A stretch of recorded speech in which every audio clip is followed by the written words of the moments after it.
Hello students, myself Suman. Welcome to my channel Study with Suman. Today in this video, I am going to take class 8 SST Civics of NCERT pattern chapter number 3 हमें संसद क्यों चाहिए। तो dear students, जैसे कि आपको नाम से स्पष्ट हो रहा है कि हमें संसद की बारे में बात करेंगे। इस लेसन में संसद के बारे में बताया जाएगा। सबसे पहले हम लेते हैं संसद की रचना। हमारी संसद जो भारतीय संसद है उसके दो सदन हैं, लोकसभा और राज्यसभा। तो संविधान के अनुच्छेद 89 के अनुसार संघ के लिए एक संसद होगी जो राष्ट्रपति और दोनों सदनों राज्यसभा एवं लोकसभा से मिलकर बनेगी। अर्थात इसके दो सदन होंगे। आज भी दो सदन हैं इसके। तो पहला सदन है हमारा लोकसभा। लोकसभा जो है संसद का लोअर हाउस कहलाता है, इसे निम्न सदन कहा जाता है और ये समस्त देश का प्रतिनिधित्व करता है।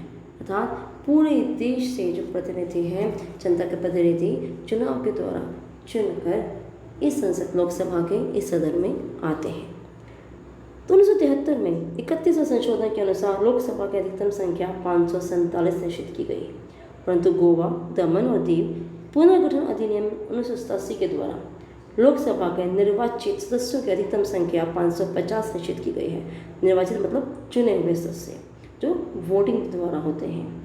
राष्ट्रपति 2 एंग्लो इंडियन को लोकसभा में नियुक्त कर सकता है। अर्थात ये राष्ट्रपति जो है इन लोगों को अपनी मर्जी से नियुक्त कर सकता है। इस प्रकार लोकसभा की अधिकतम संख्या 552 यानी कि 552 हो सकती है।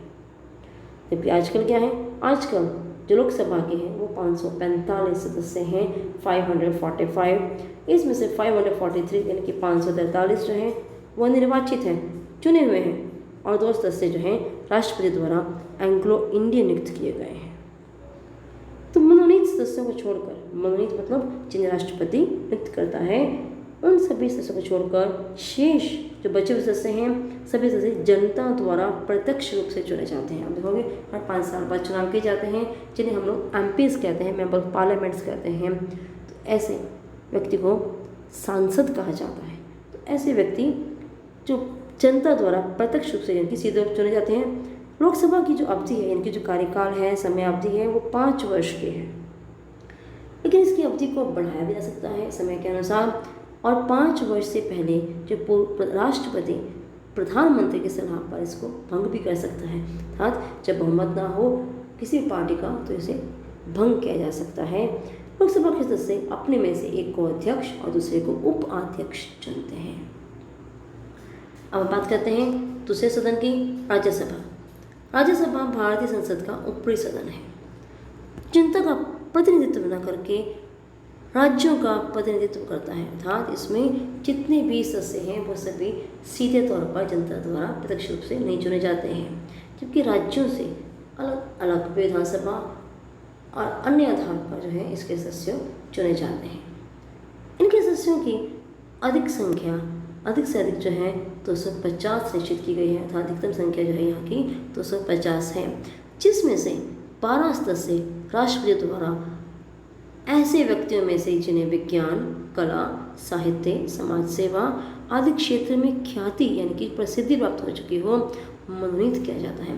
कैसे सदस्य जो इन लोग क्षेत्रों में अलग अलग क्षेत्र में जो है मशहूर हों, बहुत ज़्यादा आगे बढ़ चुके हों, उन्हें बहुत अच्छे काम किए हों, ऐसे क्षेत्रों में उन्हें यहाँ पर मनोनीत किया जाता है।